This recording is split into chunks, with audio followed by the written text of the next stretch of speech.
मुझे पता नहीं था भैया कि दिल्ली में एक मेरे बड़े भाई बैठे हुए हैं। हम तो भाजपा सरकार से भी अनेकों सवाल किए हैं, बहुत सारा वीडियो बनाए हैं, सवाल किए हैं। कभी भाजपा वालों ने मेरा गर्दन दबाने का प्रयास नहीं किया। आपने जो किया मैं सदा जीवन भर ऋणी रहूंगा। एक मिठाई मैं अपने हाथ से आपको खिलाना चाहता हूँ। आप इतना तकलीफ झेल के आए हैं।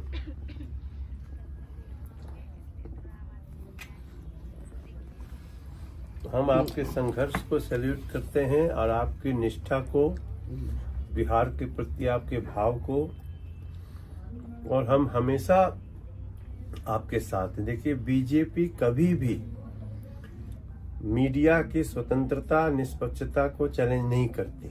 और मेरा 5000 वीडियो है जिसमें 4000 बीजेपी शासित प्रदेश में घूम घूम के है।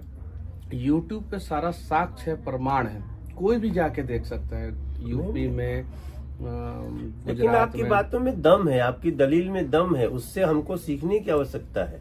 अगर कोई आदमी, हमारे प्रधानमंत्री जी क्या कहते हैं, आप आवाज उठाइए, हम उसको उसके तथ्यों के अनुसार हम उसको एक्सेप्ट करने को तैयार हैं, सोल्व करने को तैयार हैं। तो हम तो, लेकिन जिन लोगों ने, जिनको गलत ही करना है, उनको आपकी बात बुरी लगी, कोई फर्क नहीं पड़ता। मैं आपको जो है अपने घर पे बुलाना चाहता हूँ। मैं आ रहा हूँ, मैं आऊंगा। घर दिखाना चाहता हूँ जिस घर का, मेरा घर का कुर्की हुआ। अच्छा, जो कुर्की हुआ था, कुर्की हुआ 9 महीना बाद जो है एनएस से मेरे ऊपर से हटा दिया गया।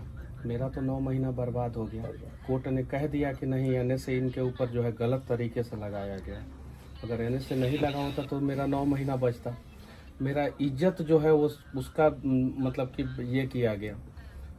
जिस घर को मेरे दादाजी ने बनवाया था, जो चीन के युद्ध में लड़े हैं, मैं वो जमीन दिखाऊंगा जो भारत सरकार ने चीन के युद्ध में लड़ने के दौरान मेरे दादाजी को 4 बीघा जमीन दिया था। अच्छा। वो जमीन भी दिखाऊंगा।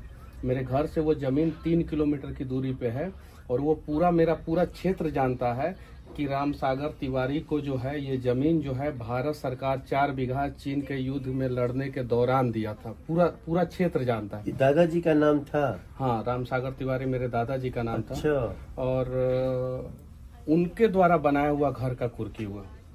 अगर मैं बनाया होता या मेरे पिताजी बनाए होते उस घर का कुर्की होता। उसकी भी कुर्की हुई? उनके द्वारा बनाया हुआ घर का कुर्की हुआ। कुर्की में जो है मेरा चापाकल उखाड़ा गया, परेशान किया गया। अपराधी का कुर्की होता नहीं है, एक पत्रकार के घर का कुर्की इन लोगों ने कराया।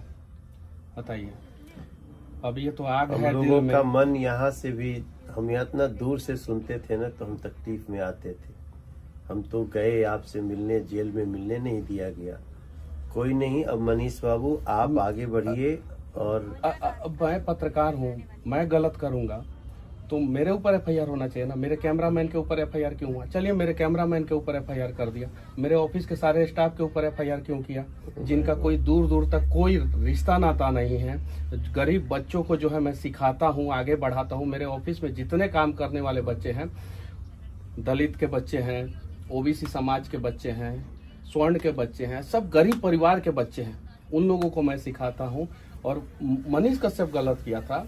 अगर मान लीजिए कि किसी भी चैनल का कोई रिपोर्टर से किसी कारणवश गलती हो जाता है, अगर मैं अपनी गलती को मानता भी हूँ सरकार के नजर के हिसाब से, तो क्या सारा कंपनी के स्टाफ के ऊपर एफआईआर कर दिया जाएगा? मेरे सारे स्टाफ के ऊपर एफआईआर किया गया और मेरे खिलाफ सबूत भी प्रशासन सरकार के दबाव में पेश करने का प्रयास करेगा, लेकिन कुछ नहीं इन लोगों को मिलेगा। मैं 4 जनवरी को आपके गाँव आता हूँ। एक बार आइए, 4 जनवरी में गाँव आए। और देखिए कि मतलब कि किस स्थिति में हम लोग रहते थे और कैसे हम लोगों को घर का कुर्की हुआ। ठीक है, कोई बात नहीं। अब ऐसी दमनकारी जो सोच है जिनकी, उसको कुचलना आवश्यक है। आगे जो है, आप जैसे लोगों को कोई इस तरह से फंसा करके, जो भी हो, आपको किसी जिन जिन जगहों पे आपने संस्मरण बताइए, और उसको जिन्होंने जो किया है उसको सजा मिलनी चाहिए। ये लोकतंत्र है भैया। दमन करने वालों को सजा नहीं मिलेगी तो हम जवाब क्या देंगे किसी को? हम 15 केस में बेल लिया मैं। 15 केस में? 15 केस में 11 केस जो है एक बार में किया गया मेरे ऊपर। 6 तमिलनाडु में, 4 बिहार में और 1 NSA, 11 केस एक बार में, एक वीडियो की वजह से। और वो वीडियो मैंने नहीं बनाया था, जिस आदमी ने बनाया था उससे दूर दूर तक मेरा कोई संबंध नहीं, ना कॉल डिटेल्स, ना कुछ मैच नहीं किया। किसी आदमी ने बनाया, उसके वजह से मेरे ऊपर।